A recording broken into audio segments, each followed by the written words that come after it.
Pigerne, der kommer ind på mit hold, de starter som regel med at snige sig ind. Man kan godt se, at de ved ikke helt, hvad ben de skal stå på. De kryber lidt langs panelerne og sætter deres vandflaske og stiller sig helt om bag en. Fordi at de vil helst ikke ses, og de vil gerne have en flugtvej hurtigt. De skal have døren i øjet, så hvis at det bliver farligt, så kan man hurtigt flygte. Det gør de nu ikke. Prøv at slappe af omkring det der med at skulle præstere noget. Slap af ind i dig selv. Mærk, at hvis du slapper af, så kan du rigtig komme ind til dig selv. Og de lækre følelser, der er et lækkert hav af fantastiske følelser inde i dig. Og de venter bare på at komme ud. Der sker det for kvinden, når hun slipper sig selv fri, at hun finder et rum, hvor hun altid kan gå ind og få fat i sig selv. Og det er guld værd, fordi i den her hverdag, der har man 100 ting. Vi pakker vores kalender så tæt, så der ikke er plads til os indimellem alle de ting, vi gør. Så vi bliver nødt til at skabe os plads. Så det strifindestræningen gør ved kvinden, det er, at hun har tid til at træne, for det skal man jo, det siger lægen selv. Og så oveni en strifindestræning, der har man også tid til sig selv. Den der med at finde ind til sig selv, der hvor man har hjemme. Og når hun så kan gøre det i sin træning, så kan man også bruge det i hverdagen. Der kan man stå og stresse midt i supermarkedet. Børn hiver ind i skørtet og siger, mor, jeg vil have. Og så kan man bare sige, center. Så er man der. Det her, det er min træning. Det her, det er min krop, min dans. Og noget, som jeg gør for mig. Fordi hvordan skal jeg kunne blive lykkelig, og hvordan skal jeg vide, hvad min lyst er, hvis jeg skal agere en anden, som jeg engang har set danse. Så derfor er det vigtigt, at de her bevægelser er noget, som man gør for sig selv. 100%. Så siger jeg, rulle med skulderen, og man tænker, det føles ikke helt naturligt for mig at rulle sådan her med skulderen. Så må man finde på sin egen måde at rulle med skulderen på. Hvad sker der ved? Den indre følelse, som jeg snakker om, det skal være en, som er derinde allerede. Når jeg laver et 0, sådan der, så kommer så for det første ikke så vigtigt, om det er 0 med bagdelen, eller 0 med maven, eller 0 med brystet. Men et 0 af en eller anden art. Så laver jeg 0'et, sådan så det føles godt i min krop. Hvis jeg bare kun kører hofterne rundt, så det er en smuk bevægelse. Det er en totalt lækker bevægelse. Det er lige så smukt som et vinglas. Sætter man så følelserne med i det, så er der også vin i, og så er det interessant. Så kan vi godt lide den. Så de her følelser, som man bruger, det er nogle, som man har inde i sig selv. Og jeg er ligeglad med, hvad det er for en form for følelser. Det kan være et indre billede, som man plejer at tænde på. Det kan være en farve, det kan være en fornemmelse, det kan være en fantasi, man har, eller man kender godt den der indre billedstrøm, man har af noget, som altid tænder en, og gør rigtig godt inde i kroppen.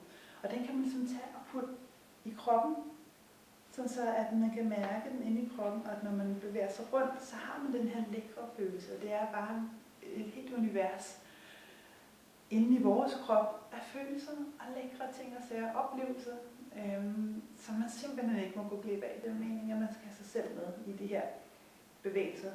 Og det, som jeg vil med den her strifindestræning, det er netop, at kvinden ikke kun skal få trænet kroppen, men rent faktisk finde de værdier i sig selv, som hun har gemt, eller ikke bruger særlig meget, eller bruger noget, og gerne vil lære at bruge noget mere. Og dem skal hun finde frem. Og det gør man altså kun, når man er alene og tænker på sig selv, ligesom lukker verden ude omkring sig.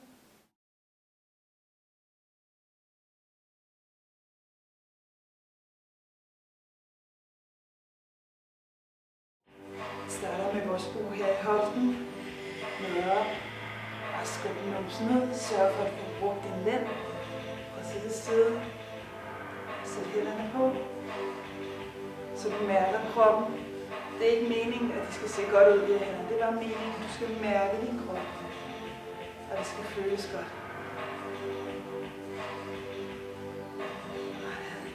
Så 4, 3, 2. Og armene her fra side til side. Lidt bølger. Og åbne hoften igen. Og bølger på armene. Igen. Når du har øvelsen her, og godt kan huske den, så luk øjnene. Få det til at føles godt i din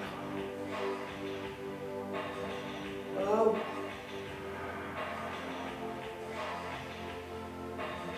Oh. Gør det lige igen. Bare luk øjnene.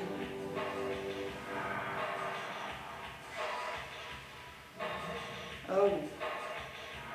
Bølge. En gang mere.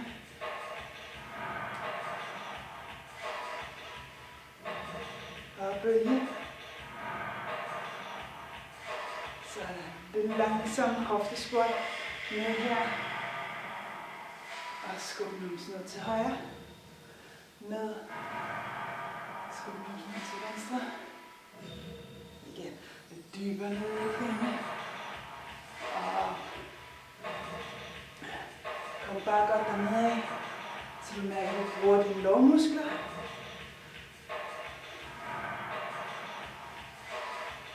Sæt hænderne på lårene og mærk, at du ærer. 2 med dem. Og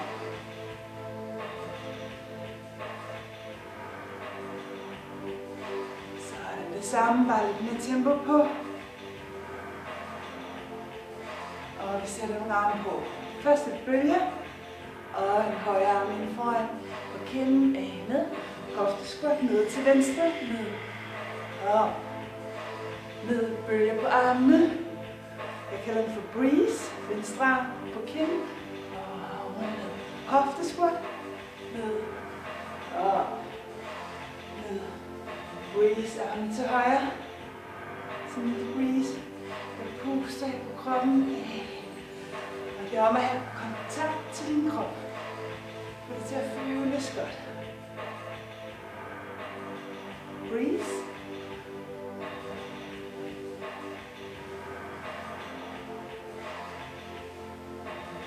Breeze. Sådan, godt se her anden. Skubber numsen rundt. Og en body roll fra ned. Modsat. Rundt. Og en body roll. Ruller hovedet, bryst, mave og bagdel. Rundt. Og rundt. Og nu, når du kan efterhånden, så gør bevægelsen glidende, så den ene bevægelse overtager den anden. Anden. Og body roll. Yes, anden.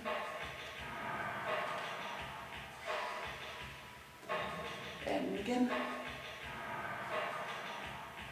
Sådan godt. Hold den her i midten. Nuller rundt. Og en lille lost, hvor vi ærer ned til knæene. Op igen. Så der nuller den anden vej. Lost. Ryggen den er ret. Fremad. Lost. Ja. Yes. Og venstre rundt. Lost. Hvis du vil være varm til det, så lader vi losne hænder ned til fødderne og op igen. For det der lækre stræk bagsiden af låret. Mærker hvordan at din muskel giver sig og bliver mere og mere smidig for hver gang. Og det kommer længere ned. En lækker stilling. Det løsner op i hofteledene og i lænden. Og på bagsiden af låret.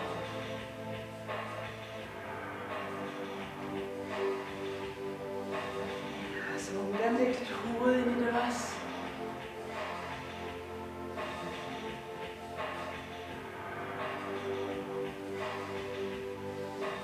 Lidt mere. Hele tiden tænk på, at du ikke skal gøre det for, at det skal se godt ud. gøre det for dig selv, og det skal føles godt i hver en fiber i hele din krop.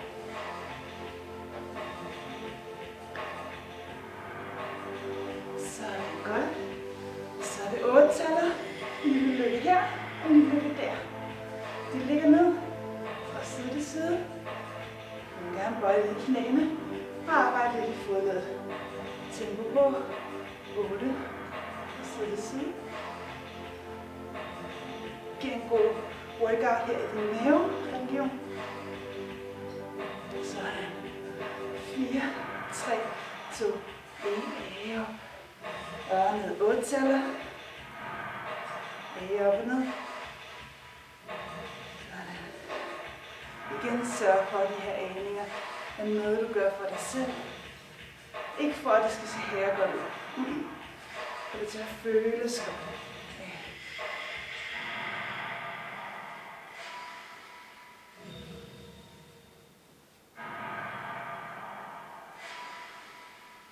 Lidt større.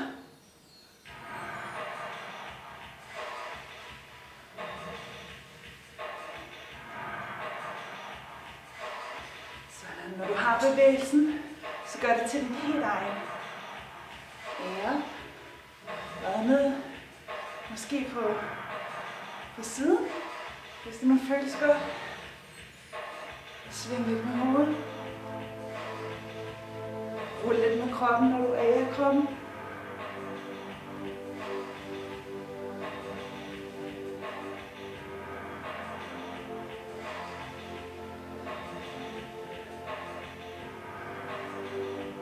Så er det godt samle.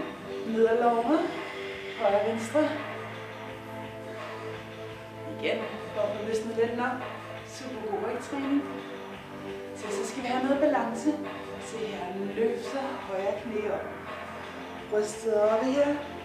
Og en flyver. Det gør vi ved at sætte benene tilbage. Arm ned til siden. Ned ad låret igen. Til venstre den her gang. Og fortsæt lidt endnu. Løfter venstre knæ op. Stille og roligt for at holde balancen. Tilbage i flyveren. Arm med. Ned ad låret igen højre. Balancetræning. Det er super vigtigt. Og en overset træningsform. Så tag den seriøst op her. Hold balancen ned fra brystet op. Og flyver armen ned til siden. Lover igen. Venstre, højre. Skal den lige ses fra siden af. Op i venstre knæ. Brystet oppe. Du må gerne holde benene bøjet her. Igen igen. Lover. Højre. Fortsæt. Mærker du sådan, det bliver varmt i lænden og får løsnet det hele op. Venstre. Brystet op. Tilbage. Og flyve. Og med en lille fornemmelse. Og slap af indvendigt, så bliver der holde balancen.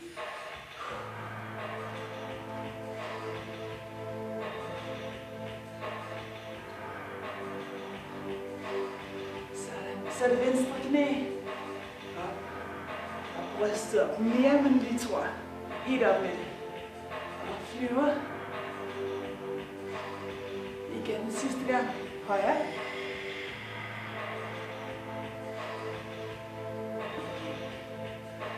Kom godt ned i knæene også, så du får en god workout i vores lungmuskler. Og højre. Brystet løftet. Tilbage i flyveren. Ja. Og sidste gang, vi skal hen på venstre også.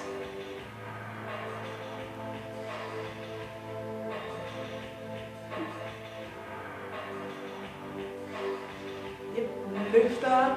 Venstre knæ. Spænd maven for at holde balancen. Og tilbage. Ja, det er godt. Så går vi rundt en gang. Langsomt. for at imponere. Men sådan in your own time. Ære op. Og modsat venstre ben. Den vrede i ryggen. Og tag skulderen frem.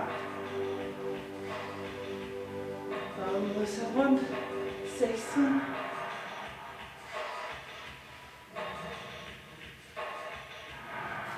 Og af op.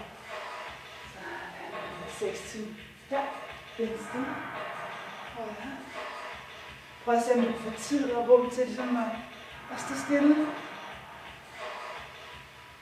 Og nu højre igen.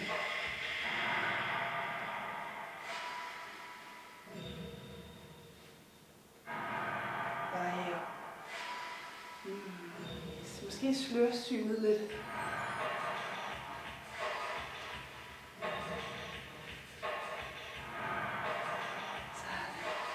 Okay, hold den her en lille uge. Lad os tage det hele forfra. Ikke lige så mange gange. Bare lidt af hvert. Starter med ugerne. 4, 3, 2, 1 og bølgepar. Nu igen.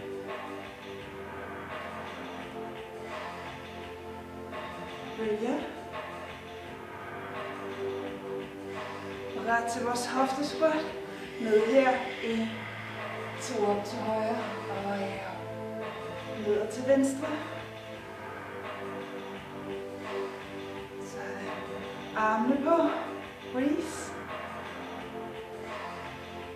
Og venstre også. Breeze. Sådan godt. Anden. Skub nosen ud. Og en body roll. Anden igen. Og body roll. 2 mere den anden. Body roll. Bare strid alt, hvad du kan med nosen. Sådan. Så der nuller. 2 rundt. Og andres. Hæver ned og højre tanden. Og vi kan venstre. Nuller.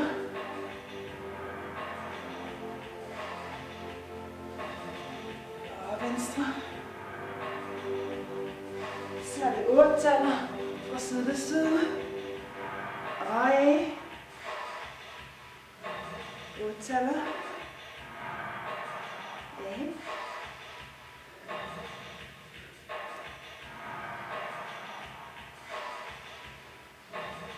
En mere. Og ned og lover. Og lover. Og side til side.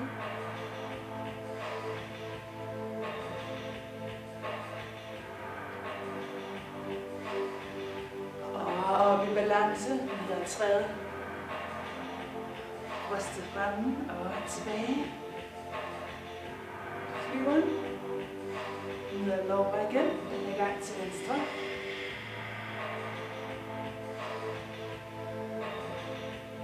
Det er nok lidt yndeligt i morgen, hvad den her lover. Og op og holde balancen. Brystet op. Tilbage i flyveren. Så går rundt her.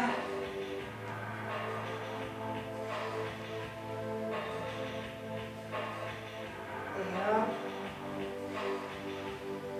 Rundt med venstre.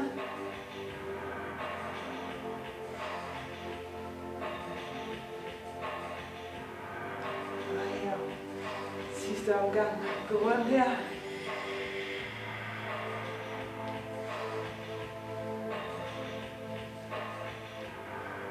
Og herop.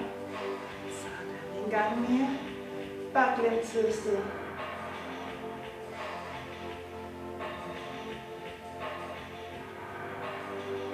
Og den sidste gang forfra. Det hele her uden hoften. Og bølger. Ud med hoften.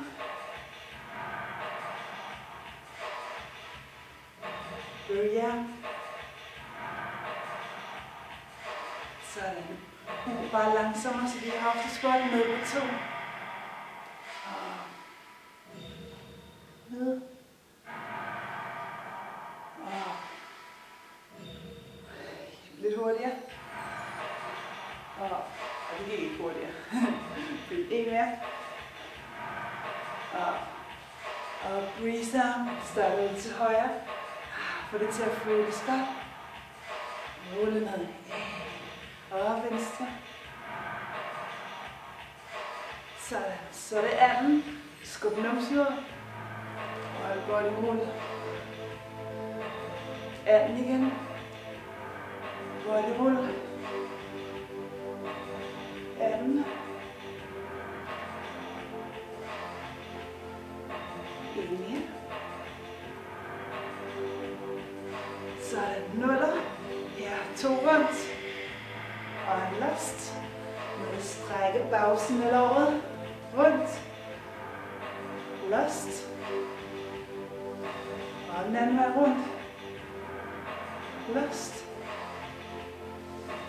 Sidste omgang nuller. Og last. Sådan. 8 taller med hofterne. Og ære. Sådan. 8 taller igen. Gerne svinge med håret. Tænk på, at du gør bevægelsen for din egen skyld. Ære. Og ned igen. Og giv ned låret.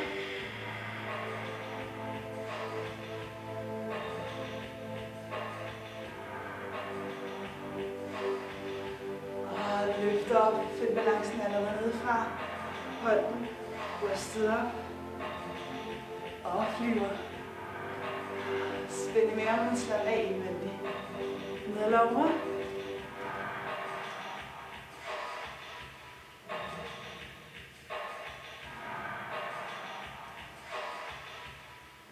Op i træet. Løft op. Det er en powerful følelse at have brystet helt deroppe.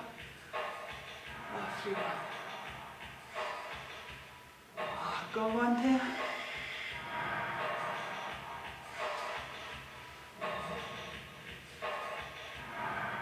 Ære.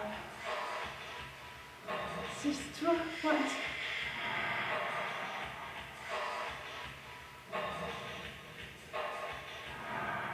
Og af.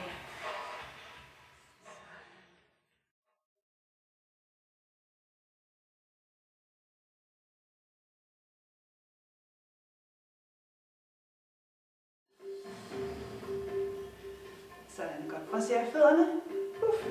Helt op, bare på fødderne. Sørg for, at du som lige sidder på begge sider af dine knor og har balancen her. Masser brystet frem til højre og rundt. Frem, rundt. Så det er brystet, der kører rundt med hovedet, og maven også kan følge med. Heldigvis lidt hurtigt. Rundt. Lad os også lige prøve den anden vej rundt. Rundt. Frem til venstre. Så hedder den 2 mod højre. Og i samme tempo ned og laver en Spiderman. Så sådan her. 2 nuller. Og en Spiderman. Den tager vi langsomt. Der. 2 nuller.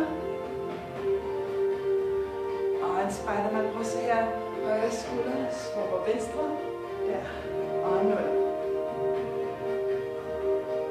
En langsom Spiderman mere. Der. Stop. Så 2 nuller og 2 Spiderman. Med tempo på. Kom her. Prøv at sidde godt nedad. Nuller. Spiderman. En mere. Se rundt. Og Spiderman. Og så shuffer vi benene herover af. Lægger os ned. Vægtene fremme her på stolen. Nede i en bro. Den ene arm holder på sædet, og den anden er her over hovedet. Langsomt op. Brystet. Nuller igen. Sammenholdt. Og spejlmand. Den her vej hen. Brug. Og op igen. Næste den. Bare til venstre. Rundt. 2. Spejlermand. Den her vej. Vægtene fremme her. Numsen er fremme på sædet. Den vil lave vores bro. Og op igen. Venstre igen. Spejlermand. Derovre.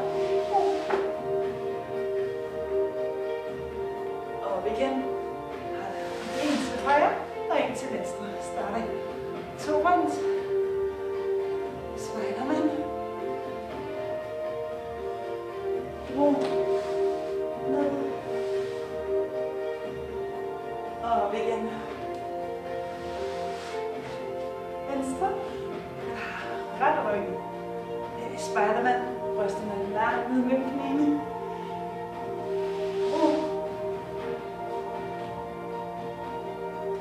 Op. En gang mere. Rundt mod højre. Spejlermand. Og en bro.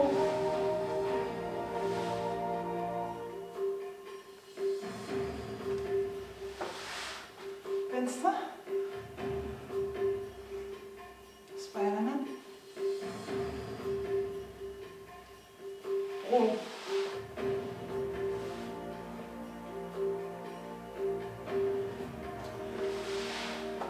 Sådan. Prøv at se her. Med her. Og op igen. Så vi stadig barbiefødder. Og laver en fin sidebøjning her. Mærke, det strækker her i siden. Og vi bruger mavemusklen på vej op her.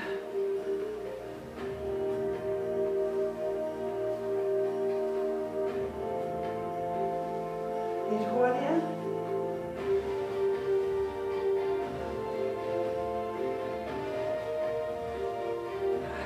Igen. 3. Vi skal til lidt mavetræning. 2. Sådan. Skubber numsen frem. Sætter dig tilbage. Løfter benene op. Små sving.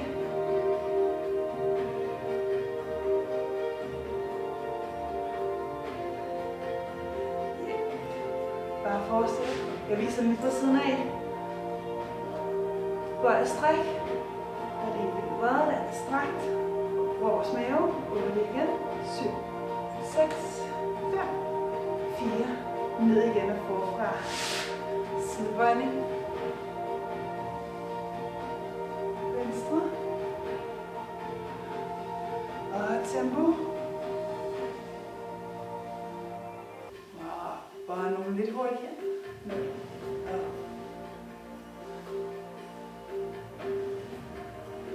sådan, godt. Skub numsen ud over.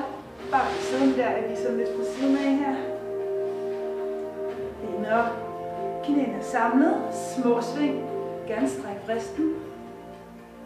Den er lidt dog. Den er nogle gange, som gør det i sin egen tid, på sin egen måde.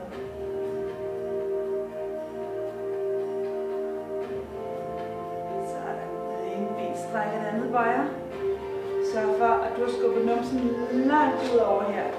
Ellers er det svært at få benet til højre op, medmindre du er enormt smidig i dine hængsmuskler.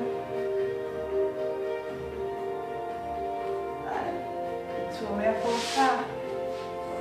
Langsomt. Sidebøjning og lidt hurtigere. 4, 3, 2, 1. Og man sidder numsen herudover. Så er en små sving. Du kan nok godt se, at min baller faktisk slet ikke sidder på stolesædet. Bare ud af med numsen.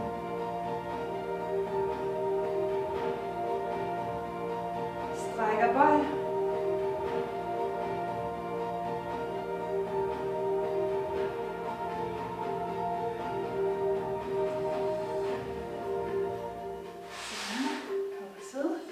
Vend stolen op. Vi tager de her sidebøjninger igen.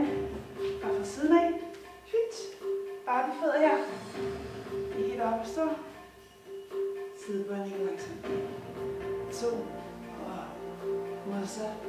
1, 2, og lige hurtigt. 4, 3, 2. Okay, så skal vi tage en ny en. Fat her med venstre arm, højre arm, stræk frem. Ud til siden, mens vi laver en sidebøjning. Tilbage, og nu skal du passe på, hvor langt kan du komme tilbage, uden at falde. Den hedder jorden rundt. Prøv også lige med venstre. Frem. Ud til siden. Tilbage. Prøv lige at vippe en gang med stolen. Hvor er balancepunktet? Har vi det? Tager vi det helt forfra. Langsom sidebøjninger ned på 2. Og venstre. Og 4 hurtigt.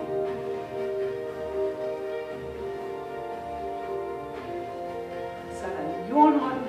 Venstre hånd her og højre arm. Byt hånd. Venstre.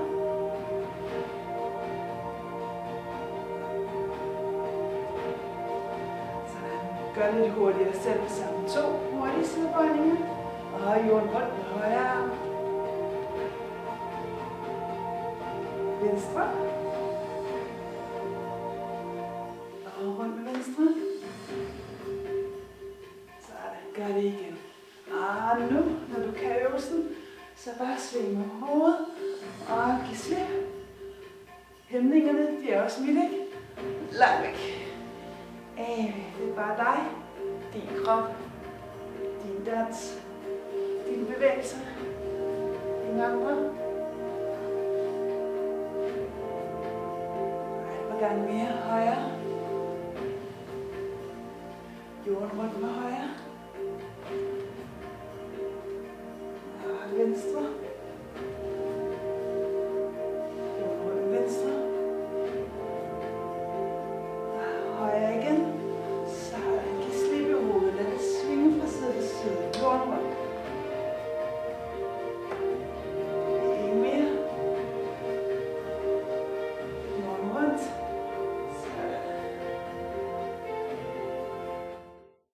Sådan herfra, der skal vi op og stå. Tag fat i det øverste hjørne af stolen, sådan så stolen står på en af sine forreste ben. Giv en ordentlig svingtur. Og derfra flad hånd for resten. Prøv igen. En ordentlig svingtur og flad hånd. Og så skal vi lige finde tyngdepunktet på stolen. Nej. Så går vi en tur rundt om stolen. Vrikker med hofterne. Ja, gerne bruge skuldrene også til at rulle med. En tur mere rundt.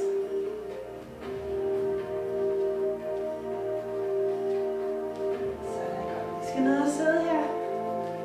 Se, så løfter vi hofterne fra side til side. Og ned igen. Okay, gør det igen. Det er god bentræning. Og så er der også meningen, at du skal lukke øjnene og sætte fokus ind i dig selv. Igen, rulle med hovedet. Og nu har du den udfordring, at du skal gøre de ting, der føles godt inde i dig. Ikke andet. Så et eller andet, der gør, at hofterne vugger. Side eller rundt, op og ned, et eller andet. Gør det for dig selv. Du må gerne krammes på kroppen, det er din krop. Der er ikke nogen, der kigger, vel? Så gør det bare helt for dig selv. Mere endnu. Og husk at belønne dig selv, når det lykkes. Den er med at være inde i sig selv. Glem alt andet omkring dig. Og ned. Sådan, vi sætter det sammen. Vi går rundt om stolen.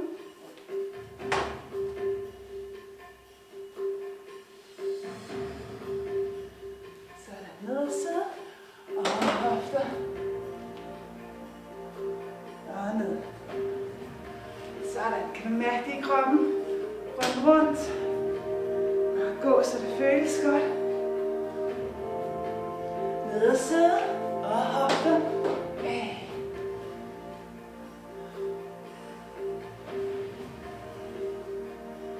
igen.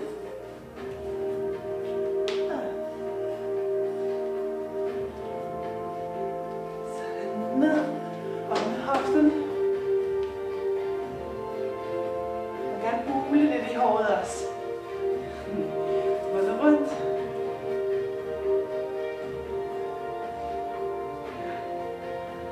Så kan du mærke det i kroppen. Føles godt af. Helt ind til hjertet.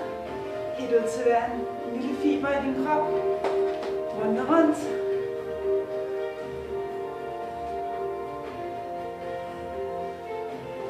Et par gange mere. Hofter.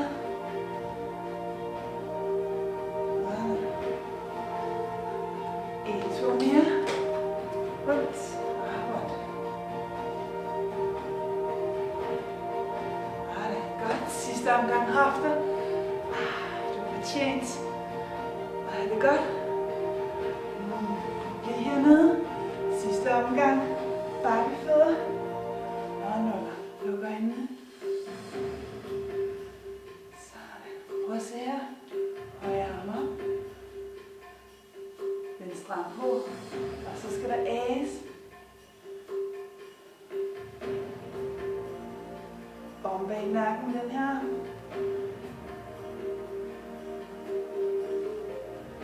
Sådan, godt. Gør det igen. Højre arm op.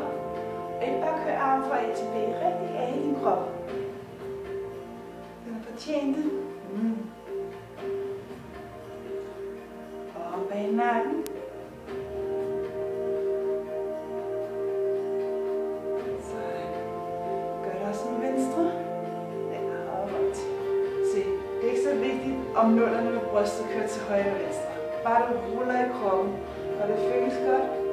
Og med i nakken, og så kæber, hals, bryst, talje. En tur mere med venstre.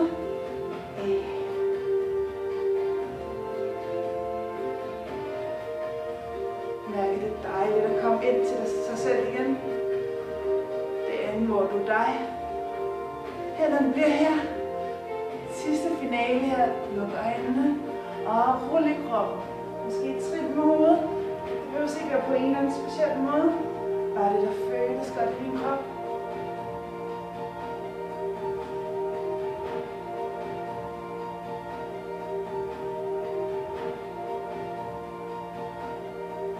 To mere.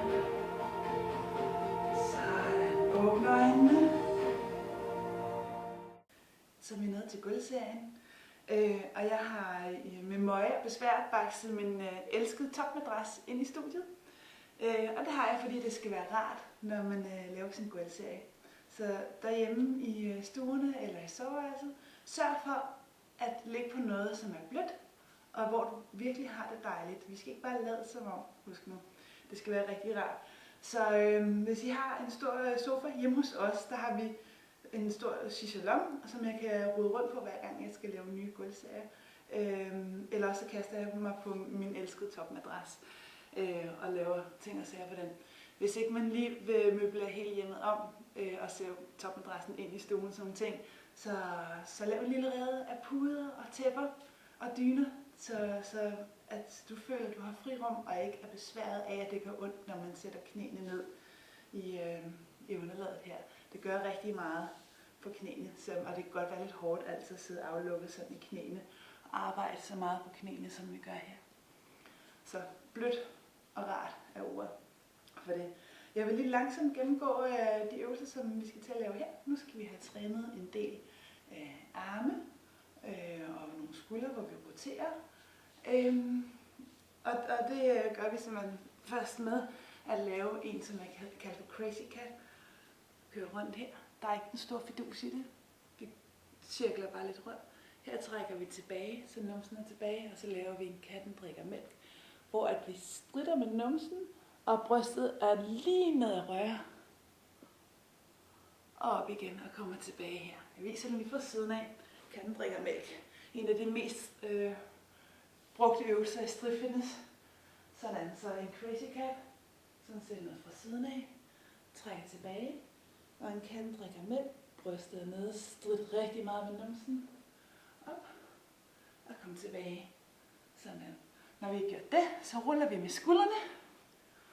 Og de her skulderrull, dem gør jeg sådan her. Og det kan være, det ændrer sig. Du derhjemme i stuen skal bare gøre det, som det føles bedst. Prøv en gang imellem at lukke øjnene. Og ikke tænke, hvordan ruller man med skuldrene, for du ved det godt selv. Bare luk øjnene og lav et eller andet med skuldrene. Hvis det føles godt inde i dig, så gør du det rigtigt. Husk det nu.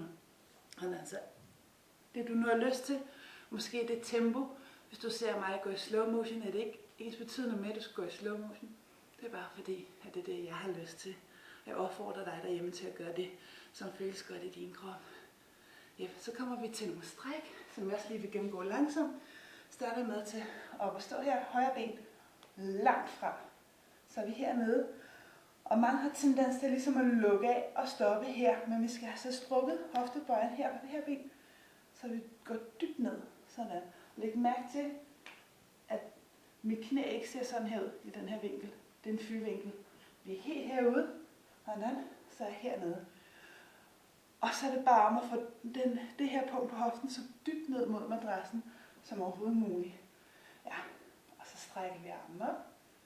Sådan, kigger op og laver et yderligere stræk ved at sætte hånden herom bag. Trækker tilbage og kigger mod baggrunden. Sådan. Så trækker vi tilbage her. Og her vil vi have fat i vores hase, bagsiden af lår, så vi tager og lægger kroppen så langt ned mod låret som muligt. Og et fint løft op i benet. Knæet og brist er strakt og bøn rundt i en bue. Sådan. Så sådan ser det ud. Der kommer til at være lidt rullinger med hofterne indimellem. Og det er ikke så vigtigt, om vi kører højre eller venstre om. Det skal bare være noget, der føles godt. Yes, så lad os starte. Sådan, vi sidder her. Knæene er et godt stykke fra hinanden. Hænderne her til at starte med. Ruller lidt. Underlivet. Så er der godt klar til Crazy Cat. Rundt her. Trækker tilbage. Katten drikker mælk. Og kom tilbage igen. Så her ruller du med skuldrene. Øjnene er gerne lukket. Nice and easy. Modsat vej rundt. Katten drikker mælk. Luk øjnene, rul med skuldrene. Så er det godt. Så er vi nået til vores stræk. Rejser os op, langt frem med højre ben. Helt op og strække. Stræk yderligere. Her tilbage. Tilbage og stræk hase. Og løft. Rundt. Forfra igen. Crazy Cat. Katten drikker mælk. Tilbage og rulle med skuldrene. Gerne slap af i hovedet, eller bare lad det hænge. Eller fra side til side, hvad du nu har lyst til. Rundt.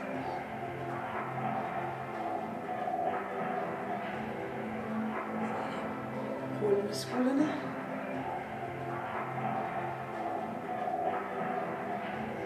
Sådan. Kom op.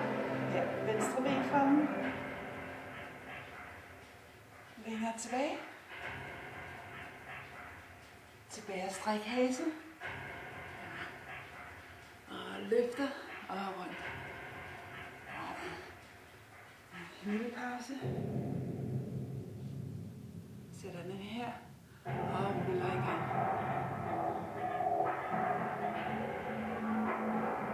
Måske den anden vej.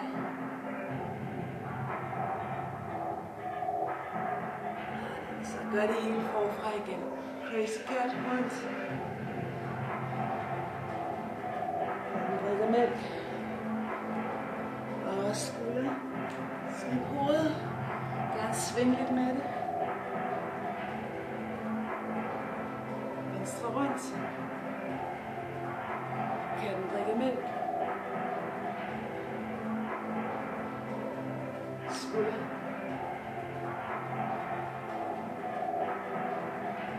Så er det godt. Op og klar til vores hoftestræk. Mærk, at du for hver gang kan komme længere og længere ud i det stræk. Så bare forestil dig om et par uger, hvor dejligt smidigt du bliver. Løft op. Sådan godt. Rundt igen. Katten drikker mælk. Skulder. Hvis ikke du har givet dig selv fri nu, og slapper af, så er det på tide. Rundt her mod venstre.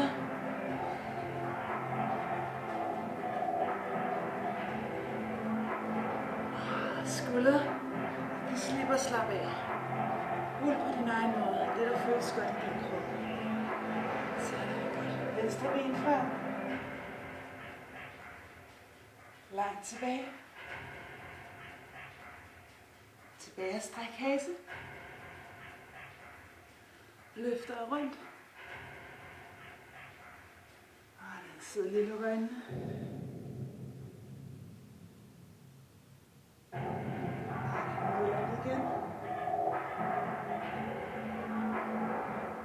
Sidste omgang. Kender du øvelserne? Så bare giv dig fuldstændig hen. Crazy cat, rundt mod højre. Katten drikker mælk. Skulder.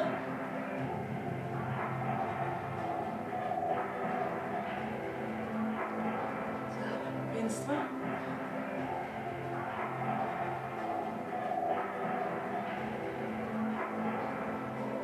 Skulder. Måske allerede nu begynde på at mærke det lidt i armen, efter at katten drikker mælk. Frem på højre. Tilbage igen. Tilbage og stræk hasen. Løfter rundt. Sådan. Løft rundt mod højre. Katten drikker mælk. Skuldrene. Glem tid og sted. Lad det selv. Rundt mod venstre.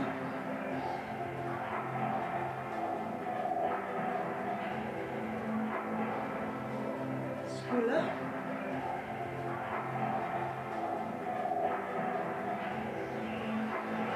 Sidste på venstre. Endnu længere tilbage. Tilbage og stræk hasen. Og rundt. Der lukker øjnene. Så er vi nået til vores mave. Her. Som vi skal have trænet. Både de lige mavemuskler og de skrå. Og vi når også lidt ind til de indre dybe mavemuskler. Men hovedsageligt når vi til de skrå mavemuskler, som er dem, som ligesom giver den der fine talje. Og holder noget af maveindholdet inden os. Okay, godt. Så vi starter hernede, det som jeg kalder for strandstillingen. Du skal simpelthen have dine tæer til at pege hen mod mig. Du ligger her. Og så starter vi med en stripperbue, som ser sådan her ud, hvor man tager det øverste ben, strækker det her, fører det op og over, og fortsætter med at køre den rundt, indtil at du kan mærke, at du ikke har mere elastik her i inderlårene, så fører jeg det modsat ben med. Sådan. Så har vi lavet en stripperbue. Herfra går vi ned og ligger. Sådan. Så er vi nemlig parat til at lave en skrå mavemuskeløvelse, hvor vi ærer op her og ned igen. Og bliver du bare liggende der, jeg viser lige her, at jeg bruger faktisk den her arm en lille smule lige til at løfte med. Der er lidt luft under mine skuldre. Jeg er ikke helt heroppe, hvor al vægten er nede her, fordi så er der ikke noget for vores mavemuskler at bære i her. Men jeg er lige herhenne, sådan. Kroppen er ikke så meget roteret hen mod madrassen, men sådan mere løftet opad. Så læg mærke til det, om brystet er ligesom løftet op mod loftet. Sådan. Så vi er nede herfra, så ærer vi op hertil. Ned igen. Anden gang, så gør vi lidt hårdere, løfter benene op også. Og tredje gang, der løfter benene og strækker knæene. Og ned igen til vores strandstilling. Og stripperbue hen til modsat side. Yep. Så sådan ser det ud. På et tidspunkt, så kommer vi op og sidder her. Og så ruller vi ned. Ganske almindeligt, hvor vi tager og runder alt, hvad vi overhovedet kan her. Ligesom suger navlen ind. Din rygsøjle er rund. Og så ruller du ned en hjul ad gangen. Ned og ligge. Splitsekund, hvor vi slapper af. Og så op igen. Det gør vi 2 gange. Og anden gang, der når vi ikke helt vejen op, der tager vi her halvvejs og ligger sådan i strandstilling, så vi får ret til vores stripperbue igen.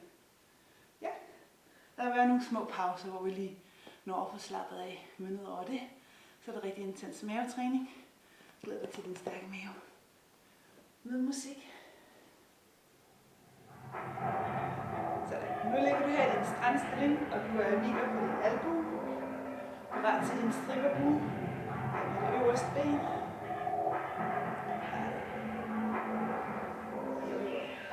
Flot strakt ben. Nederlæg. Og se her har du rigtig god tid. Aktiver din skrå mavemuskel. Løfter op her. Af på låret og ned igen. Det samme, bare lidt hårdt. Vi løfter benene ned op. Og ned. Igen. Lidt længere op.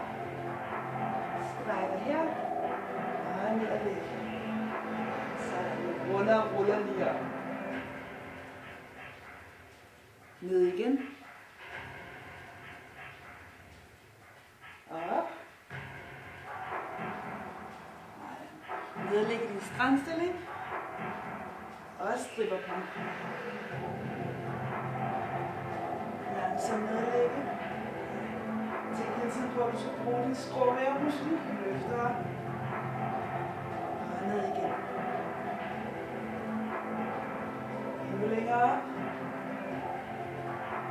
Hvis den her den er for svær, så holder den bare til den allerførste, du lavede. Op og strække. Og ned og lægge. Ned og lægge på ryggen her. Rundt og ruller. Ned igen.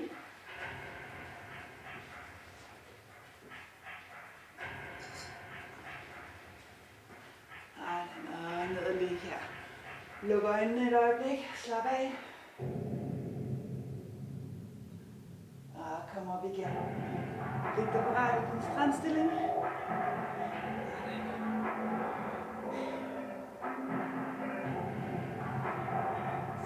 Stripper på. Sørg for, at du fører benet. Slip langsomt. Det andet ben følger med. Ned og lægge. Mærk de skrå mavemuskler her, der arbejder og ned. Længere.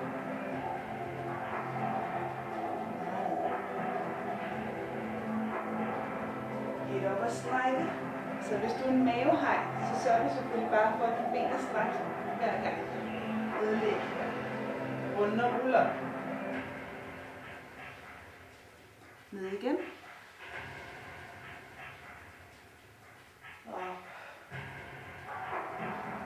Og ned i din strandstilling. Parat til en stripperbue. Ned at ligge. Og ned igen. Længere op med benene. Langsomt. Sørg for, at det er dig, der styrer din krop. Helt op og strække. Så det er ikke tyngden, der tager kroppen. Ned og læg her. Og rundt og ruller. Og ned.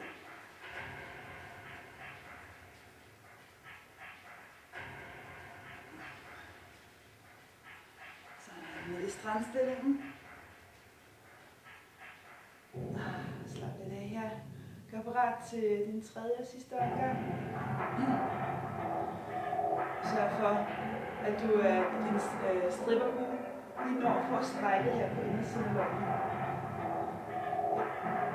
5, 6, og stripperbue. Ned og lægge. Og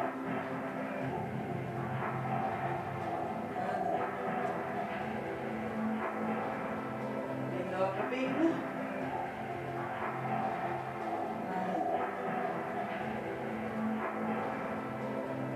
Strække.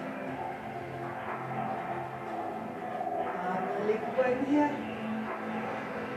Rundt og rulle lige op. Og ned.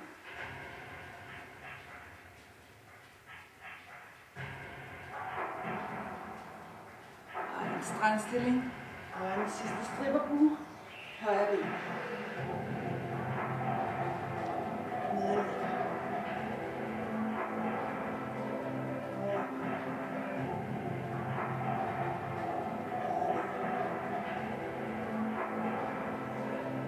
Du kan langsomt, så vil du gerne kunne mærke det i dine mavemuskler rigtig meget.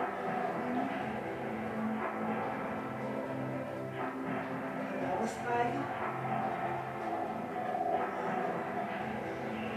Læg her. Rundt og rulle op.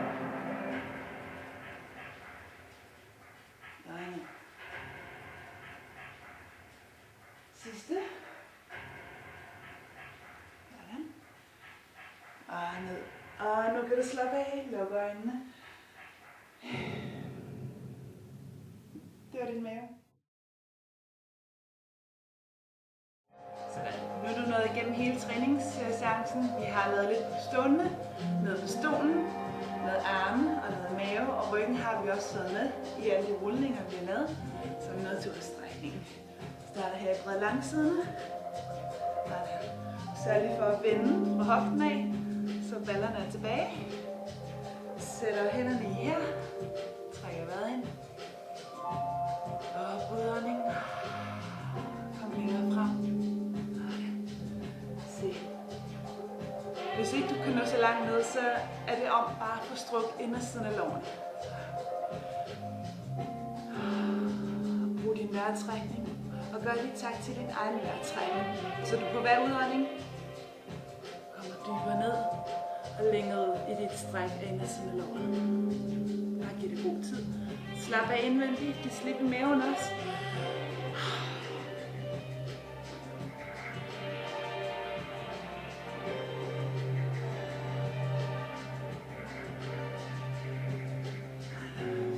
Og her. Så strækker du din højre arm op. Så gør du det, at du lige forlænger armen en gang. Og gemmer en sidebøjning herovre. Lige nu skal du ikke runde og falde sammen. Lige nu har vi brystet som rimelig ret op. Og mærk strækket her. En skrå mavemuskler, som vi lige har brugt. Trækker vejret ind. Og kom dybt ud i strækket. Så nu runder du. Sådan, så brystet nu peger ned mod gulvet. Ned mod madrassen. Og trækker den her op. Hold den. Brug en vejrtrækning.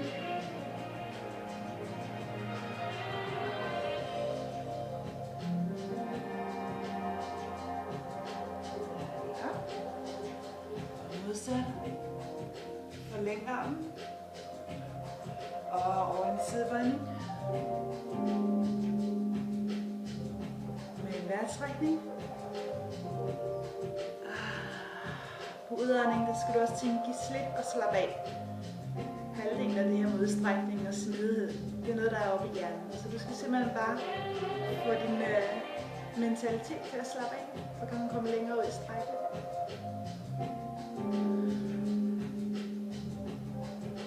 Og venner. Gerne sæt en hånd i madrassen her, så du ikke har al vægten på kroppen. Og en vejrtrækning.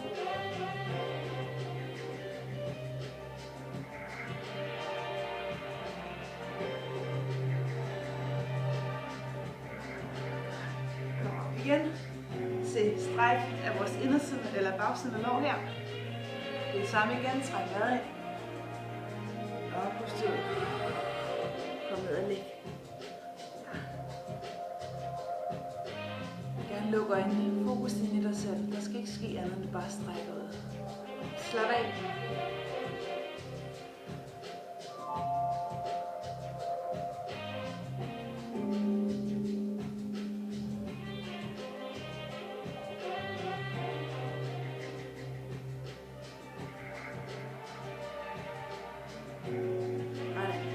Så er det de 3 baller, som jeg kalder den for. Vi starter med at lige sætte højre ben over her. Venstre arm rundt om. Og kig tilbage mod baggrunden.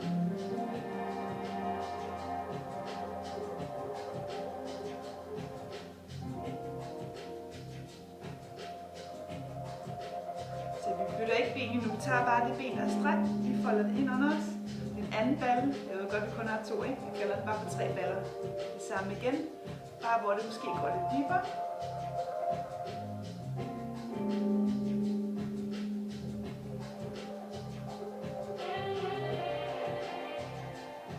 Den tredje balle, se.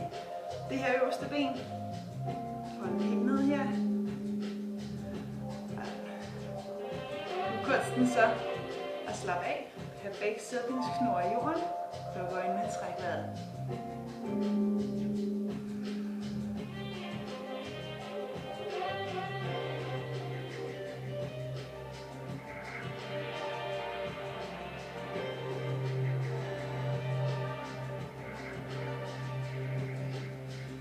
Nu skal du huske det ben, du har haft øverst her. Det skal nemlig ned og ligge her strakt. Sådan. Venstre ben. Over her. Højre arm. Krammer lidt benet. Trækker ned mod brystet. Og kigger bagud.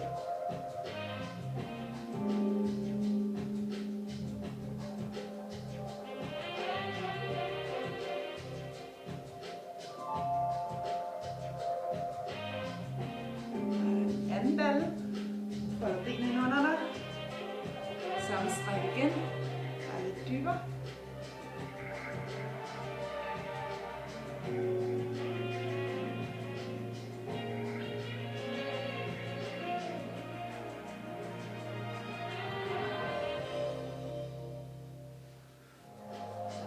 Og tredje balle. Sådan, så vi folder benene helt sammen. Ja. Luk øjnene og slap af. Tænk på ikke kun at udånde og slappe af sådan i maven og det, men også sådan indvendigt omkring hjertet. At man ikke spænder omkring hjertet. At du er afslappet i følelserne også.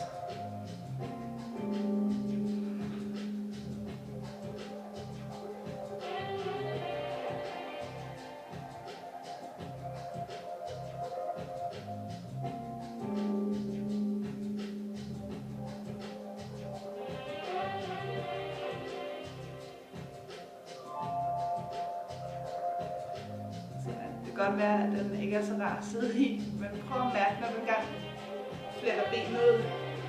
Prøv lige at sidde en gang og mærke, hvordan det letter her i ballen. Ja. Så går vi videre til vores hoftebøjer og vores flov. Vi har haft en gang før. Langt frem med benet. Ja. Og hoftebøjen her, så dybet mod gulvet som muligt. Og hold den her. Læg mærke til knæet der i jorden, fordi hvis vi skal op og holde den her, så spænder vi de samme muskler, som vi skal strække ud. Og det går ikke hånd i hanke, så ned. Og få musklen til at slappe så godt af som overhovedet muligt, så meget vi nu kan i sådan en fantastisk stilling her. Så enten holder du strækket her, eller øger du lidt ved at tage benet op. Spænder i maven for at holde balancen. Træk vejret. Op udånding. Længere ud i strækket.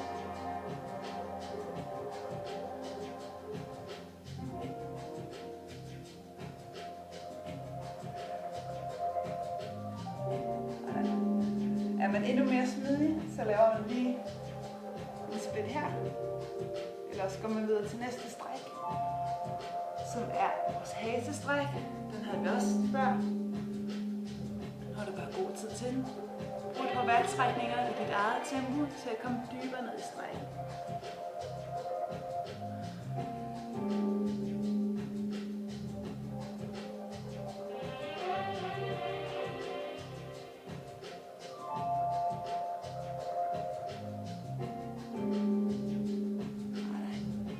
Modsat. Frem med benet. Og ned her.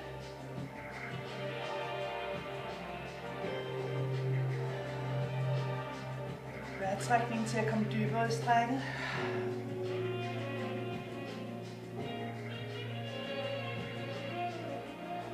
Jeg skal Så se om vi kan holde balancen den her gang. Fat om foden. Og kom godt derned af. Og jeg ved godt, at den er lidt voldsom, det her stræk. Men brug din vejrtrækning til at komme ud og slappe af i strækket. Og om et par uger, så er det bare super smidigt. Det er aldrig for sent at blive mere smidig. Det lover jeg dig. Så bare gør noget ved det. Stræk et par gange om ugen. Brug den her video. Så skal jeg nok hjælpe dig igennem. Så gør vi det sammen. En lille spagat måske til dem, som kan det. Det er godt at kunne. Tilbage her. Og stræk din hase. Luk øjnene, fokus i dig selv. Brug vejrtrækningen.